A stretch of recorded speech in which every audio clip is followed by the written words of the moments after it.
Hi there and welcome to the RevOps show.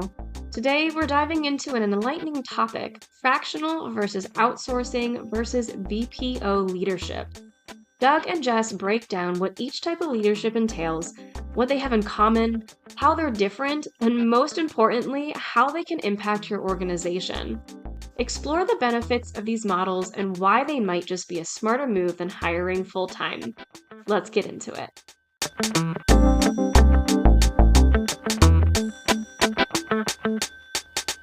Jess, Doug, you must be excited today.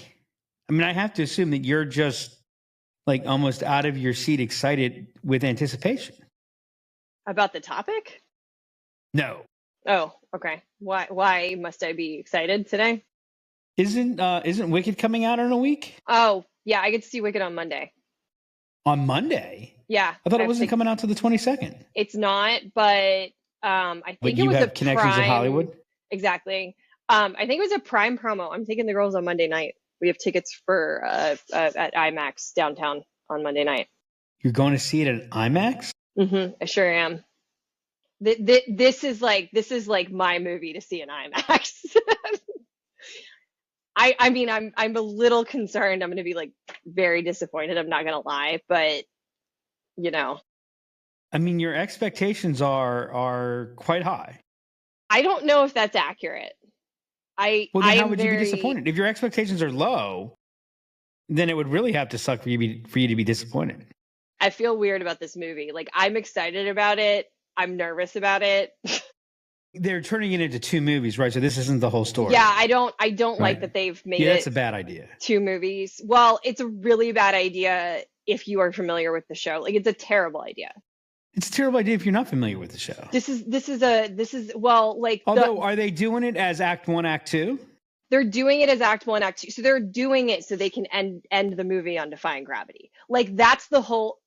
I am pretty certain that's the whole reason. And yes, exactly. Why are you going to go see the second movie if you've already seen Defying Gravity?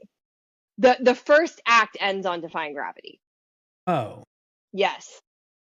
And this is a problem. They're doing it so I've not seen I know seen you the haven't. show. I know you haven't. So you're saying they're doing this so that this movie can end on Defying Gravity. Correct. I thought you meant so there's like a big... that's not why they're doing it, Jess.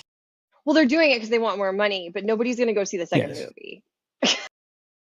Maybe they're following the path of the Divergent series, where they split up the last, book 3 into 2 movies, and it did so badly they never did the last movie. Yeah, we'll see what happens. I'm not thrilled. It's a problem with musicals. Like a lot of the second acts are not as strong as first acts. Like it's a problem with a lot of musicals, and Wicked falls into that category. The first act is very strong. Best songs are in the first act. The second act, not quite as strong as the first act. So how do you compare the first act and second act of Hamilton? So I don't agree with that statement on Hamilton, although the best songs are in the first act of Hamilton. The best songs are in the first act. The second, I mean, I feel this way about two In the Heights. Different shows. They are like two different shows. In the Heights is very similar, by the way, which is also Lin-Manuel Miranda. I mean, when all of the songs are good, so it's like. You know what I love about this conversation right now, Jess, is we can now see that you really don't give a crap about RevOps. I don't. Right. We now know what you care about. Exactly. So Wicked is about the Wicked Witch, right? It's a prequel. It's about the Wicked Witch of the West, her sister. Is there a Wicked Witch of the East? That's her sister. No, the East Witch isn't wicked though, right? So I'm pretty sure you have the Wicked Witch of the West and the Wicked Witch of the East. Fairly certain. Wow. And that's her sister. And then that's a wicked family. Are they from Boston? And Galinda. Yeah. No, they're not from Boston. And Galinda, who is the Good Witch.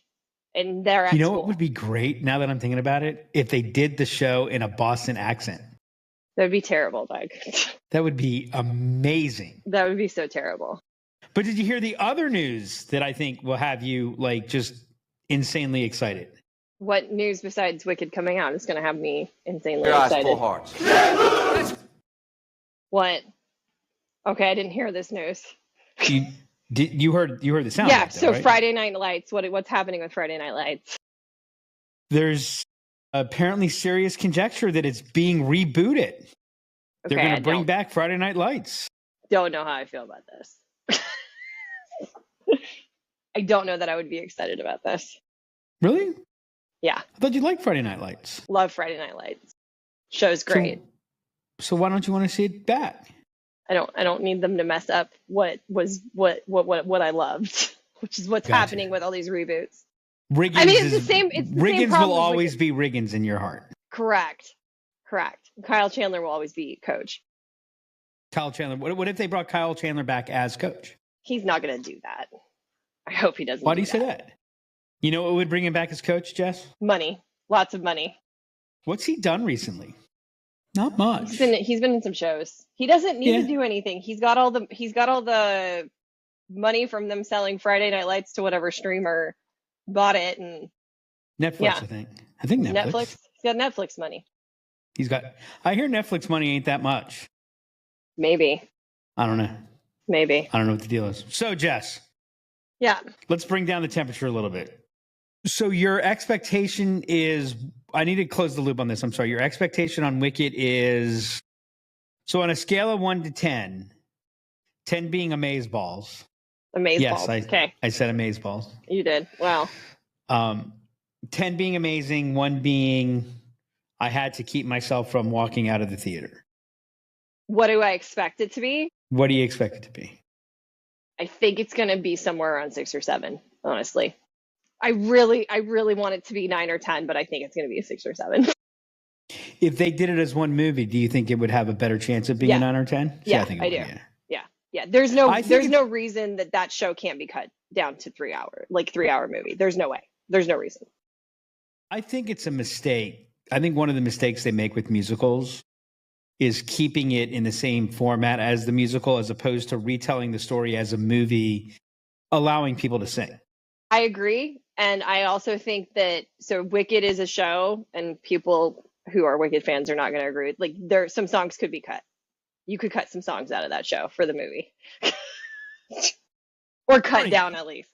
Cut down. So we could do shortened versions. They could play the song in the background. Exactly. All right. That's not why we're here today, though. We're not here to talk about Wicked and my love of musical theater. We're going to talk about Wicked RevOps, though. We are. That's what we should change it. It's no longer strategic RevOps. It's Wicked RevOps.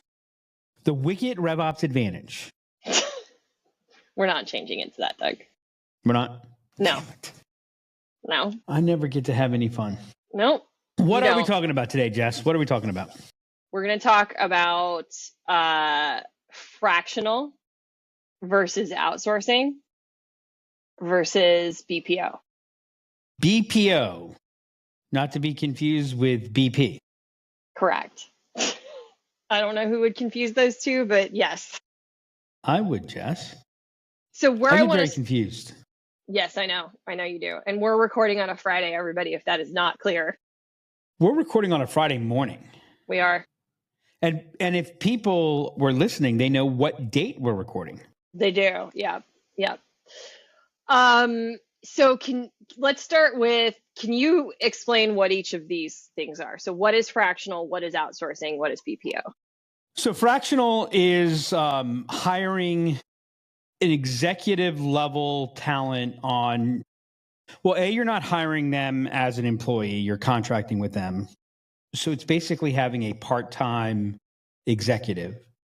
And typically most fractionals will have, if they're full fractionals, they'll have 2 to 3 clients that they're working with. So you might have a fractional chief marketing officer, and they're doing that for 2 to 3 different companies. Some fractionals will have 1 or 2 that they're serving as an actual fractional executive for, and we'll get into the details on that. And then they might have 3 or 4 clients that they're advising. But basically what you're getting is one person dedicated for a for less than full time. And what you're doing there, the reason you would do that is you're looking for someone who's got the experience, who is more expensive and has more capability than what you can afford. But you also don't need them all the time. So it's a way to bring in greater capability, greater experience at a lower cost. Outsourcing is taking aspects of things that are being done, taking processes that are being done, and having an external party do them. Typically, you're doing that. They can do it. They can do processes better, less expensively than you can do them badly. Yeah. I don't think it's ever been explained that way, at least not that I've seen, but that's basically what it comes down to, right? And then BPO is business process outsourcing, so it's a fuller, more robust. So outsourcing is typically, very focused. Like I said, it's very much focused on specific processes. Mm-hmm. And really, what I would actually say is it's focused on sub processes. So aspects of like I'm outsourcing my payroll, outsourcing my human resources. Would be a business process outsourcing. I might hire a recruiter. I'm outsourcing the recruiting elements, but there are companies that actually take over and become my recruiting department. That would be a business process outsourcing. FedEx actually, a lot of people don't know this, but FedEx makes about as much money, about as much profit as a business process outsourcer. They're the logistics department for a significant percentage of the Fortune 100. So the entire, so they're basically they're actually a 4PL, but what used to be 3P, third party logistics is that aspect of outsourcing. That's a business process outsourcing element. 4PL means that they're managing other vendors as well. So a BPO is taking outsourcing to a more strategic level. Okay. So what are the similarities? Did I get a passing grade for those explanations? Those are good explanations. So I want to talk about the differences between them, but let's start with what are the similarities between fractional outsourcing? What they all have in common is they provide a lower total cost of ownership. They all involve third parties, which makes them faster solutions. Mm-hmm. You bring in a fractional executive. There's, the reason that fractional, like, so if we were to hire a VP of sales, let's just say, we would be looking for somebody that, both because of what, most likely we could afford, but also what would be hireable is we would be looking for somebody that this would be a step up in their career. Mm-hmm. Right. And the fact that it's a step up in their career means there's also a learning curve. There's a ramp time. There's an understanding. One of the things, one of the great pieces of advice that I've ever gotten to hiring, and I can tell you that probably, I don't know, I've made a lot of hiring mistakes in my life, so I don't want to go too high of a number. 70, 80% of the hiring mistakes that I've made fall under, like, I wish they had told me this before I made those mistakes, which is never ask somebody who is new to you to do something that is new to them. And so if you think about it, you're a company, you've gotten to the place where you have, I don't know, 20 to 50 salespeople. That's probably where hiring, where VP of sales begins to actually make sense, begins to become hireable. Mm-hmm. I know there's a lot of people out there that are going to go, that's not true, but it is. And so you're hiring somebody who's not been a VP of sales. Like, you're not going to go out and hire somebody that's been a VP of sales for a 500 person sales organization to be your VP of sales for your 27 person sales organization. Right. That's there'd be a lot of questions. And by the way, the only way you would ever get them is you would offer some fully unreasonable comp program. By the way, I should say somebody competent, right? Maybe they ran a 500 person sales company very badly, and so they're looking for a new VP of sales role. Just having a little fun, everybody. Right. So there's a ramp. of them learning, and it is new to them. So they're going to be doing things that they've never done before. And that's where a lot of the hiring risk is. And you don't really know them. So it would be a very reasonable consideration to say, first off, do you actually need the full, there's elements of somebody who's run that 100 to 500 person sales organization, having been there, done that, but you don't need that 24/7, right?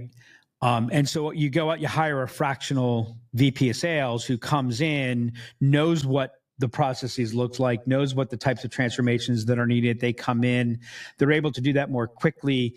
Now you've now begun to have the experience of running, of seeing how a larger sales organization gets run. The processes are in place. So now you can hire somebody that's new to you to do something that's now not new to you. So it's a very good way to fill in that in-between gap as you're scaling up, or even just as you're growing in an organization. It really helps to fill gaps. You're able to get somebody faster, and because they're only working, typically you're going to find fractionals are going to be in the 30 to 40% range. So you might get as much as 50%. So, if you think about it, 1.5 to 3 days of commitment to you. And by the way, that's how fractionals work, right? If you're not talking about how many days of commitment, then what you're talking about is some variation of an outsourcing element.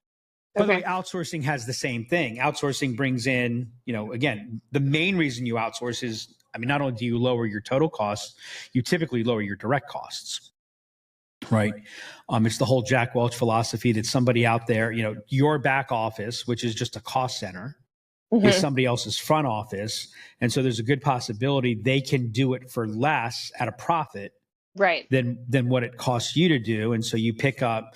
The other thing that's nice about outsourcing, both traditional outsourcing and BPO, is you can scale it up and down a whole lot easier, right? They've got additional resources, and there's an emerging element, and it's the place where we are, where that I refer to as a hybrid model, which is, and we'll talk about that at the end. But so that's what they have in common is you're getting pre-built expertise. As a coach of mine used to say, you're getting somebody who's potty trained.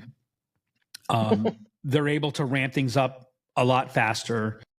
You hire that new executive full-time, they're ramping up, they're earning their credibility, they're still earning their seat at the table. You bring in a fractional or you bring in a company that's got the expertise to provide that outsourcing, they're going to have more command, they're going to have more control, there's more experiences, the processes are pre-built. So you're able to, it's not quite plug and play, although there's some traditional outsourcing in some processes that literally is plug and play. Turn it on, turn it off, scale it up, scale it down. Typically what you'll see with a fractional is there's an element of mentorship that's involved, because you're not typically, I would say that a fractional probably stays with you for, 6 months on the low end. 18 months is probably about average. 3 years is where I think it gets to. If you go past 3 years, what you have is a part-time executive. It's not really fractional. Yep. So you hit on the similarities. What are the key differences between these items, between these things? So in the traditional sense, the biggest difference is that a fractional becomes a part of your company. It would be unusual that on your fractional executive is on the website with the leadership team. Your fractional, certainly if you have an office location, your fractional is typically, I think it's as we become more remote and you're looking for talent across, heck, Starbucks hired somebody that's a CEO, and I think he commutes to Seattle from Northern California. He's a remote CEO basically, because, he's good enough and that's what you get. So I think there's, but historically, if you're fractional, you're on site, you have hours of operation. One of the things that frustrates me about fractional is, good fractional, I'm working for you on Monday and Tuesday, or I'm working for you, between these hours. Now the nice thing about that is there's predictability. Right. The not nice thing about that is it's like, well, wait a second, it's 4:00 and I want to, and even, obviously it's not so hard that someone can't be, okay, I'm going to take an hour out of my schedule while I'm working for client 2 to have a conversation with client 1, but it gets a little bit more stilted. I think the downside on fractional is you're very people dependent. By definition, you've got one person, there's a lot of reasons that people do fractional. In the same way that it's scalable for you, it's scalable for them. It's easy in and out for them. So is it the same level of commitment? But you're getting, I'm not saying that fractional people aren't committed or that they're not committed to their client. But I know somebody that was fractional and that was their plan. They were going to be fractional for, that was their new career. 3 months later, someone came along, made them an offer, gave them, some nice stock options, and holy cow, they were back to full-time corporate. Now, I'll tell you, the upside is they have more of a full-time mindset, right? They're not, right. They think about growing your business more than they think about growing their business because right. their business by definition is limited. Outsourcing, you're not getting the same level of commitment. On traditional outsourcing, you're not getting a strategic level of commitment. It is an element of plug and play. You're typically having to adjust to their processes, whereas a fractional is going to come in and adjust to you. If you go traditional outsourcing, you're adjusting to them. You have to work to them. They're not going to be plugged in as part of your executive team. They're not going to be in those internal conversations. There's a third party, there's a vendor element to that. Whereas a fractional, anyone that's ever thinking of their fractional as a vendor, I would say you've got the wrong fractional. And then BPO elevates it. There is more customization and configuration that happens there. That is part of their process. But again, it is third party. It is, I would define us as a BPO.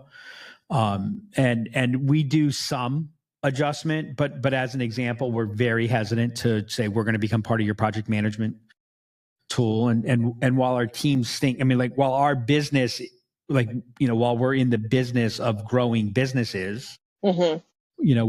We have a focus on our business and we would prioritize our business.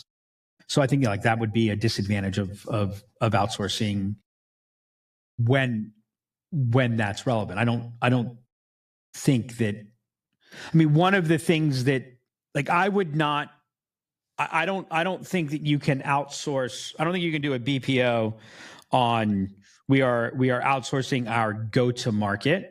Mm-hmm. But if you think about, where we're a BPO is around revenue operations and revenue operations, what we're doing is continuing to optimize and push forward the elements of revenue operations and how revenue operations can have impact. And so I do believe that up until the point where we're talking about, billions of dollars of gross profit, 30% growth rates, there's probably too much disruption to even outsource a RevOps component. You're now looking more at sub processes. I think what we're doing is we're building a RevOps capability that's beyond and maybe we get to this next. That's beyond the means and affordability of one group. One of the other things that happens too. Sometimes BPO is staff augmentation. Sometimes it's full outsourcing. Staff augmentation is my employee. They work for you, but they work for you in essence. They're fully dedicated to you. There's an element of, one of the great advantages I think of outsourcing, especially when you're in that growth stage.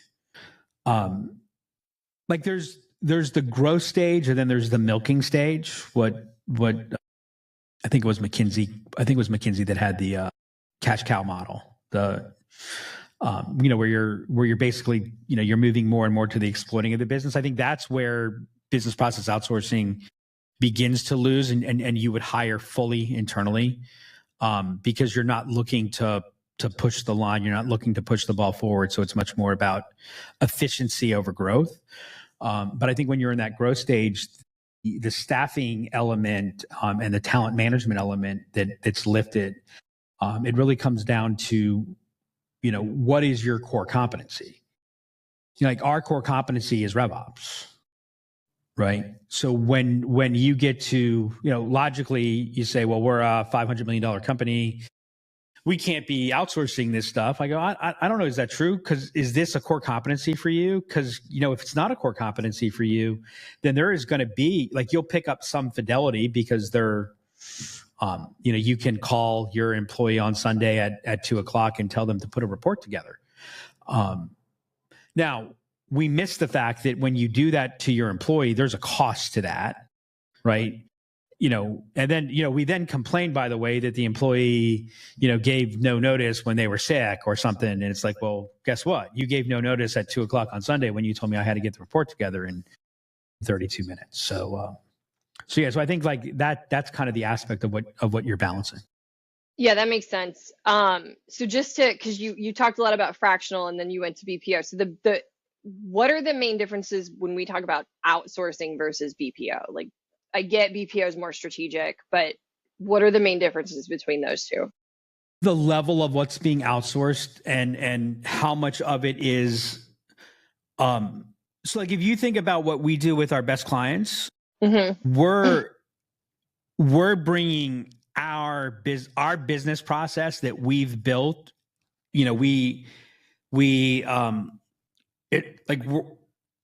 if you build the function yourself, it's like getting a custom suit. If you outsource, it's like buying a suit off the rack and having it altered. BPO is more like made to fit. We're not coming in and taking custom measurements and cutting everything from scratch, but it's built and designed in a way. So BPO has a much more holistic. We're looking at the full picture of something, so it's much more that's the element that is more strategic. It's not just that it's more important, it's that we're looking, outsourcing is a tactical initiative, business process outsourcing is a strategic initiative. By the way, what ends up happening is we bring our process, build it into their company. They then take that over and that process becomes their process. Whereas mm-hmm. outsourcing, so if you view a good BPO, as I said, if FedEx runs IBM's, or at least they used to, I don't know if they still do it. FedEx was IBM's logistics provider, mm-hmm. right? But if you were talking to an IBM logistics person, you wouldn't know that you were talking to a FedEx person. You would think you were talking to. But by the way, I know somebody who sold for Dell, where IBM was doing BPO for information management, and in this case, the card they were given of who they needed to talk to as the decision maker was the card of somebody from IBM. Now mm-hmm. imagine that you're the Dell salesperson and you get told, well, here's who you need to talk to. And you're given a business card that says IBM. Right. Now, here's the thing that's interesting. IBM does hire Dell in some of those situations for their customer because their customer needs, it's not just a back channel to get IBM product in, but make no mistake, IBM definitely has beyond most favored nation status in that sales situation. So again, there's a melding between organizations. If you're we're working with a client right now that's implementing a third party tool, right? We're project managing that. I am sure there are people that on the third party tool side that don't know that our person actually works for us, not for the client. That's a business processing outsource. Now that would also be, that's where business process outsourcing and fractional have a commonality to it. There's a melding there, whereas traditional outsourcing, there's a very distinct company A, company B. It's much more tightly focused. Traditional outsourcing is going to be scoped to deliverables. Business process outsourcing is going to be more defined by outcomes.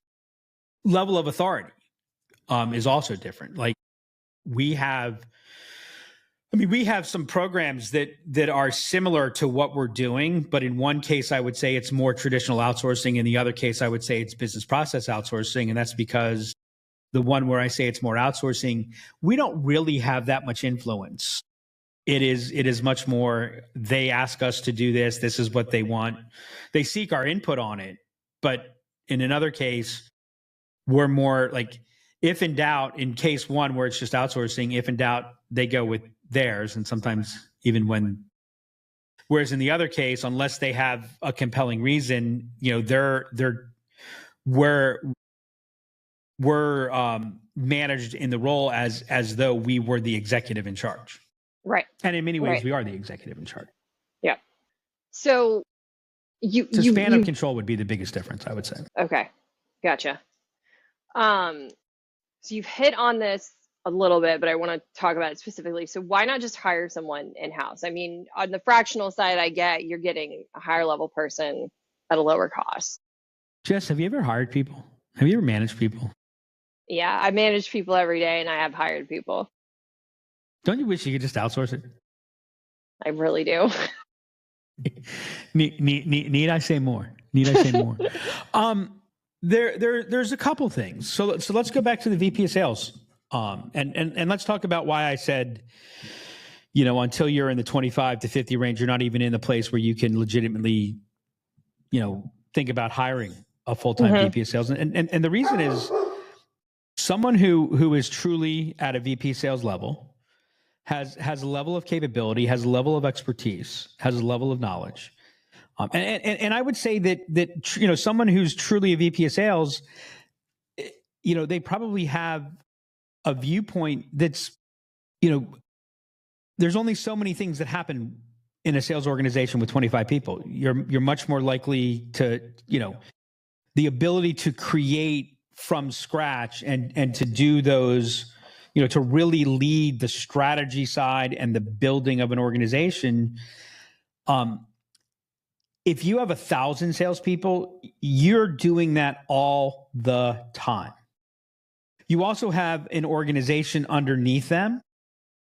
So think about what a VP of sales costs, right? Like a true legitimate VP of sales. Does your 25 salesperson company, you've got a plan, it's going to grow, you're going to need 100 salespeople ultimately to meet that vision. Okay, yep, I get it.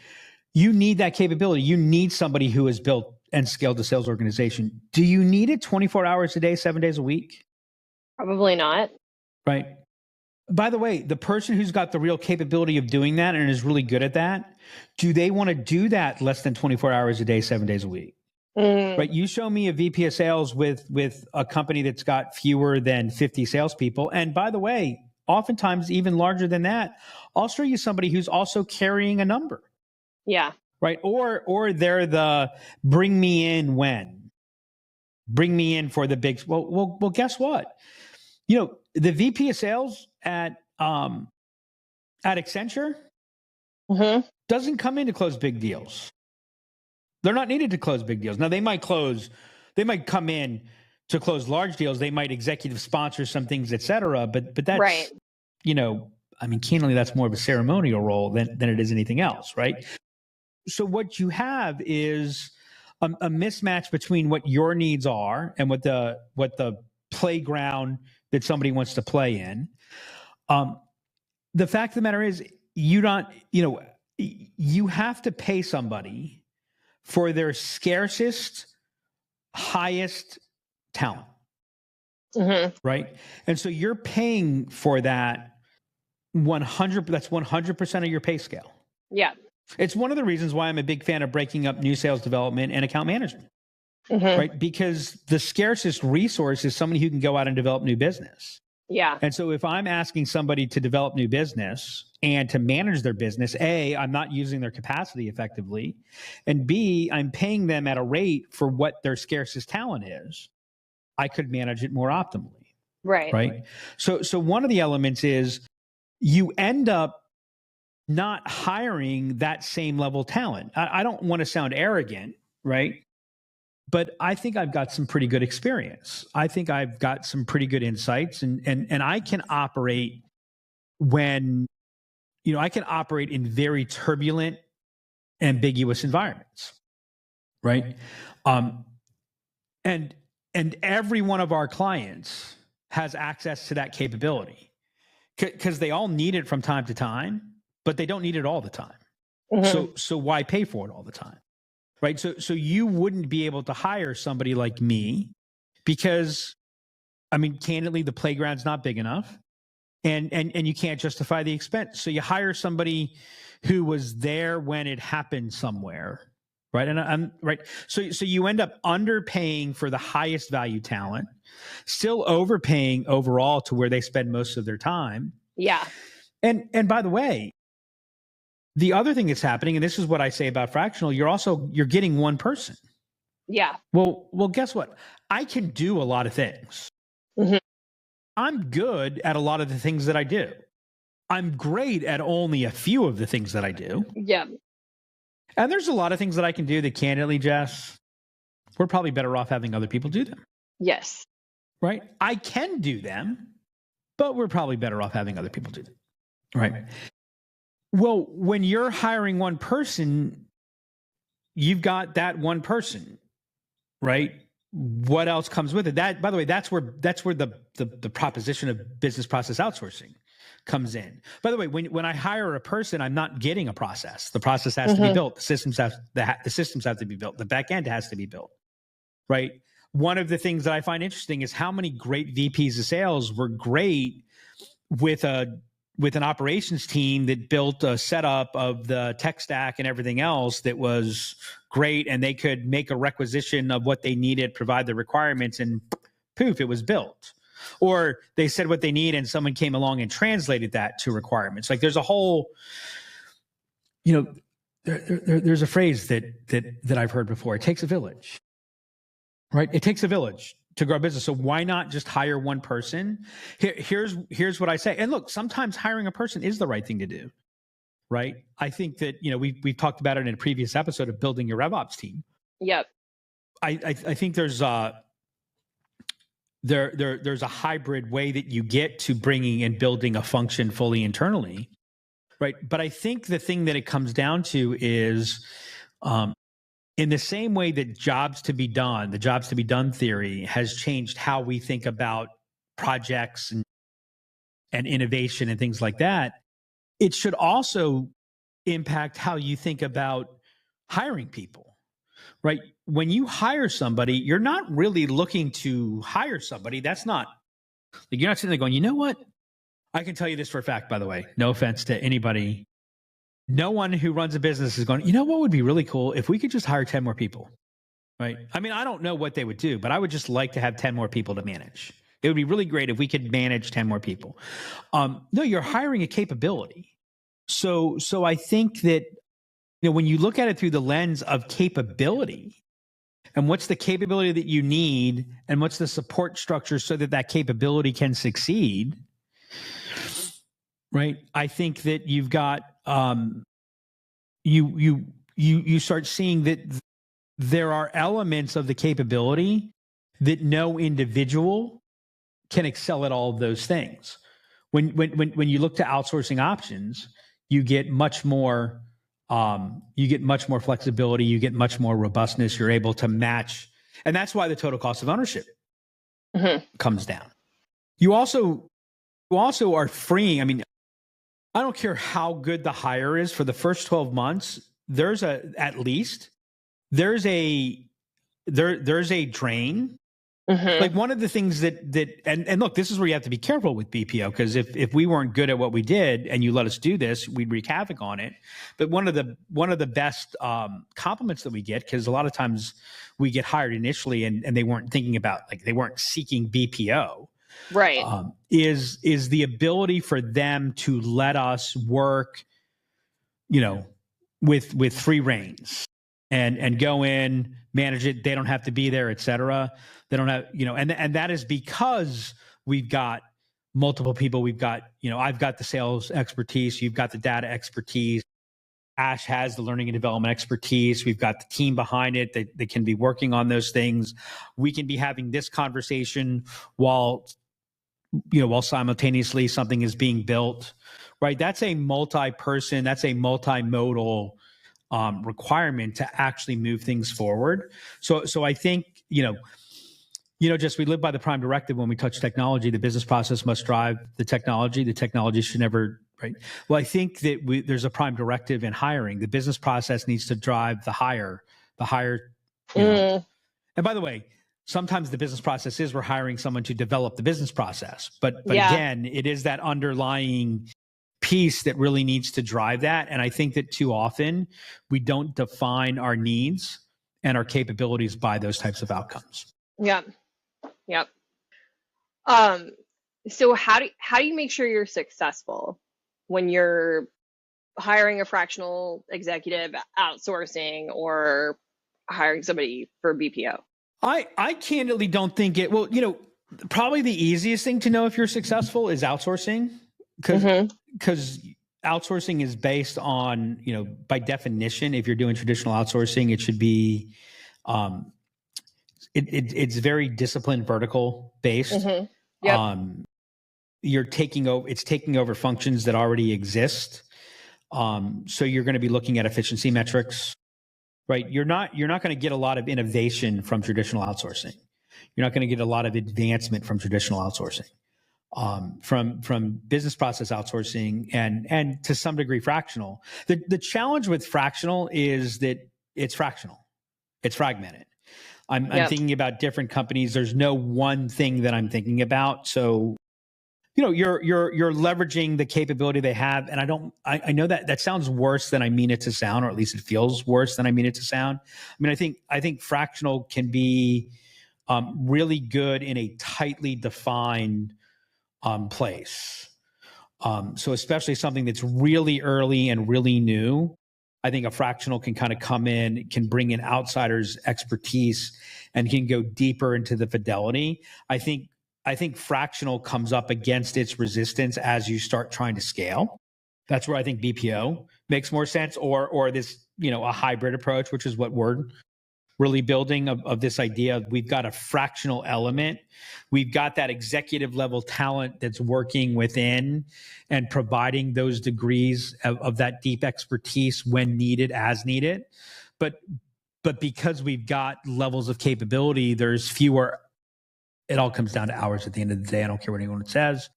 There's fewer hours that need to be allocated, and you get more juice for the squeeze for those, for that allocation.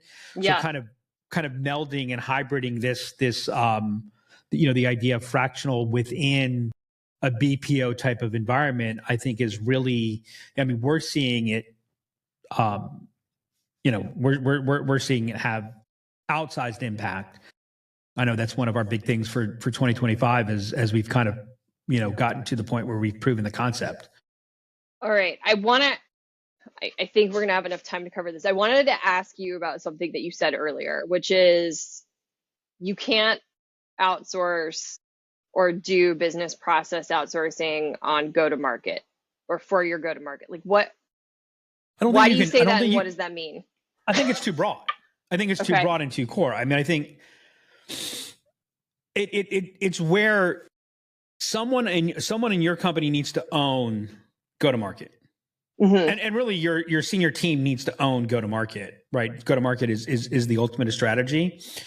I don't think that you could really outsource traditionally or BPO the actual sales function. Part of the reason for that is the sales process is too variant. There's too much, there is too much variance within it. When you're outsourcing, there's a level of efficiency that just is a natural piece of what you're trying to do. There are some things where, I just believe that you need to go to sleep what is the question that you're asking yourself when you put your head on the pillow and you go to sleep? Mm-hmm. What's the question that you're asking yourself when you wake up in the morning? Right. And one of the ways I talk about it is, which Christmas party do you go to? Which offsite do you go to? And so I think that there's certain elements of your business that need to be core competencies. And I don't think you can outsource. I think you can outsource elements of a core competency. So there you'd be looking at traditional outsourcing. So like, we could do traditional outsourcing for our paid campaigns, right? You can do that, but that's not outsourcing your go-to-market. I think your RevOps function, because the RevOps function is not supposed to have a lot of variance. It needs to support variance, right? I think that's a place where you can go. And look, someone could make, I think you get to a point where even your RevOps function, your BPO would be, we've got a VP of RevOps and there's an element that's coming out of there. But, at the end of the day, who signs your paycheck, that does make a difference. Yep. All right. I have two key takeaways, both Dougisms, actually. I look forward to knowing what they are. I may even agree with them. So it really comes down to juice for the squeeze. Mm-hmm. Fractional gives you more capability and skill set at a lower cost for sure. Outsourcing BPO also gives you those things in depth, I would say, because you got more people. And then two, I'm going to change that. It's not that you get more people necessarily, though. It's that you get more capability. You're getting cross functionality. That's more accurate. Yeah. And then two, the prime directive, business process must drive, applies both to what I'm going to call hiring your people resources or your deployable resources, as much as it applies to hiring technology, right? Mm-hmm. Yeah, and absolutely. I hadn't thought about it that way. It's interesting. So like, you should be taking the prime directive into account when you're looking at this, what approach you're going to take. The job to be done theory is all about what's the problem we're trying to solve, what's the capability that's needed to solve the problem. Every job should be viewed through the lens of what's the capability that's needed. And by the way, if you look at the job description and you start seeing that we've got 7 different capabilities listed in this job description, it's highly unlikely that one person is going to be particularly good at any of those. What was this? Repeat the observations, because there was one I wanted to comment on and I can't remember what it was. So one was, it really comes down to juice for the squeeze. These things give you more depth, capability, and skill set at a lower cost. And then the prime directive applies to hiring your people resources, your deployable resources. Wasn't there one in between? No, it was just those two. I said I had 2. Those were the 2. Arnie, well, I guess I'm getting old, Jess.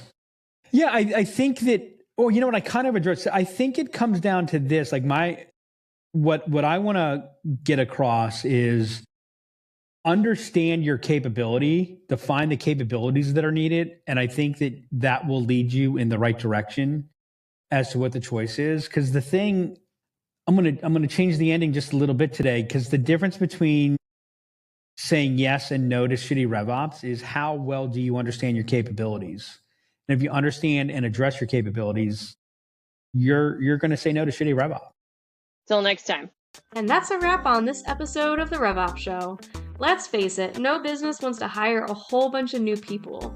By exploring fractional, outsourcing, and BPO leadership, you're not just hiring a person, you're investing in capability, flexibility, and resilience.